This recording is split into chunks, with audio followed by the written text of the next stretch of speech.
And on to another big story now, viewers. Political leaders cutting across all party lines and experts have expressed grave concern over China's decision to build the world's largest dam on the Brahmaputra river and divert waters for its mega hydropower projects. While taking part in the show Northeast Tonight with our editor-in-chief Wasbir Hussain, political leaders from Arunachal Pradesh as well as top China experts have said that India needs to internationalize the issue and work together with countries like Bangladesh and Bhutan, which will also be badly affected by China's plans. Well, let's listen in now to some of these key voices. Mr. Ranade, you have written earlier this week, you have written a very comprehensive article. Your analysis, you have cautioned, you have exposed China's designs, you have given quite a lot of details on how the Chinese could even be using nuclear explosives to build the dam. How it can be a disaster for India, what kind of a threat. So do you think that the authorities in New Delhi should take note of all these concerns, and what are your initial thoughts now, Mr. Ranade? Thank you for having me, Wasbir, on the show. I think it's a very important topic, and you've got a very informed panel here, particularly people from the Northeast. So I would also be interested in hearing what they say. As far as the government of India is concerned, they are certainly aware of what has been happening. It's been going on for some time, and we have raised it also at the highest level many years ago with the Chinese president when he had come on a visit here. But China seems to have been undeterred, and it has proceeded with developing its plans.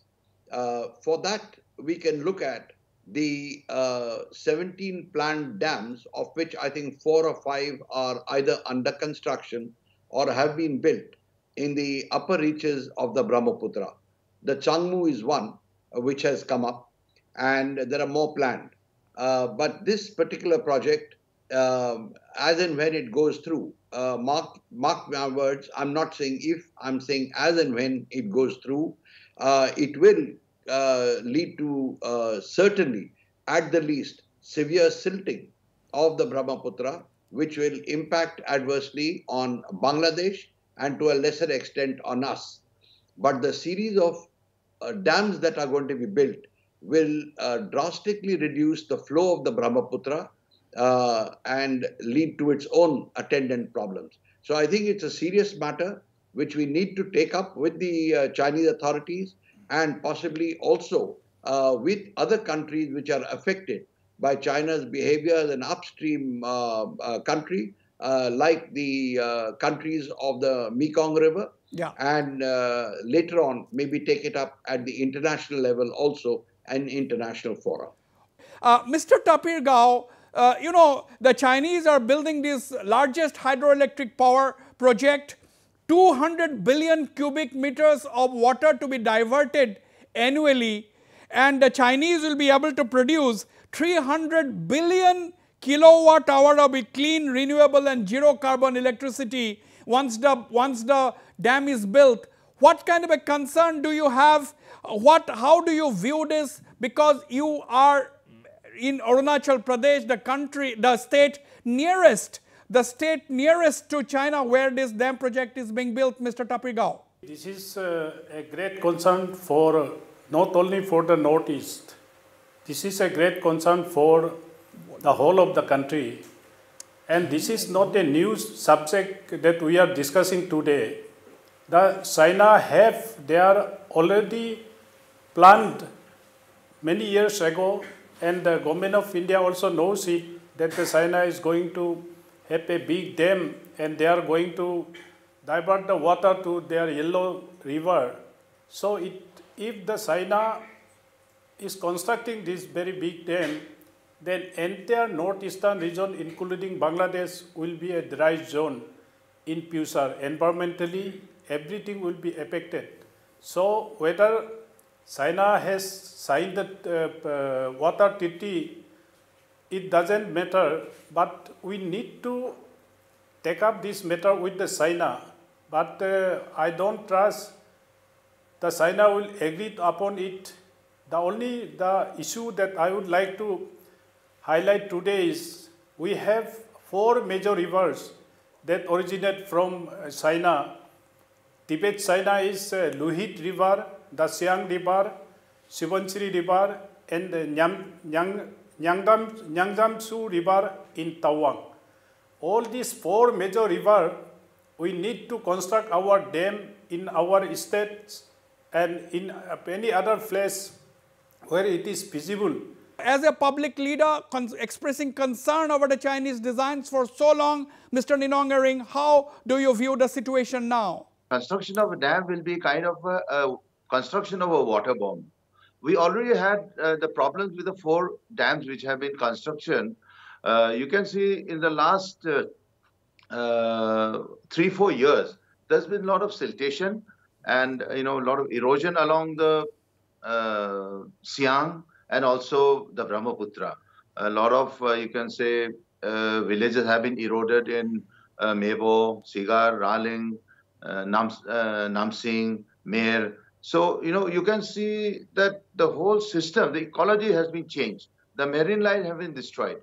I've always raised this issue that the Chinese are planning something big. So the government of India also has to take precautionary measures.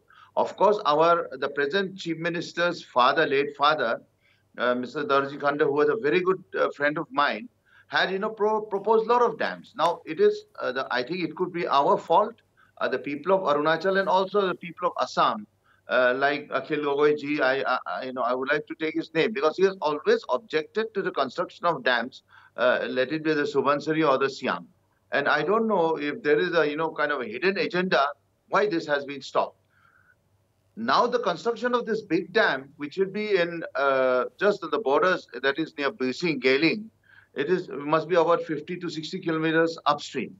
Now there are the dangerous gorges also. Now Yarlung Zangpo is the river which flows into the Siang and then to Brahmaputra. The hidden agenda there is going to be practical. They will be digging a tunnel right into the Xinjiang area, the desert region of China. And this is the reason why they're constructing this dam. I think let me go to Professor Swaran Singh in New Delhi. How seriously are you taking this development? And the Chinese dam will give Beijing almost a chokehold on India's economy. It will not be an exaggeration if we say that this is going to give the Chinese a chokehold on India's economy to that extent. There is no doubt, Wasbir, that given the fact that over 1 million people live in Brahmaputra basin, the local leaders will invariably be very, very alert to all the developments that could potentially create enormous challenges for livelihood, for ecology, for flora, fauna, and everything else. But let me look at the challenge, which is bigger than only impacting Arunachal Pradesh. And therefore, I think the entire region, not just India, has to be very alert to what is this new project the Chinese have. Despite China-India contentions on water sharing issues on Brahmaputra, Chinese have already built 4 such projects, and this is the 5th one. Now, what is different here is that this is being called the super dam. Yeah. According to what was reported from the chairman of China Power Construction Corporation in Global Times, this is going to be 3 times bigger hydropower project than the Three Gorges Dam. And Three Gorges Dam is already world's largest hydropower project. Now the size is something that should scare not just people in Arunachal Pradesh or in India, but perhaps in entire region, because this is being attempted now very adventurously in a region which seismologists have repeatedly underlined as very vulnerable and sensitive to earthquakes. And of course, ecologists have also mentioned how much damage the construction of last 4 dams have already done to the river basin in Tibet.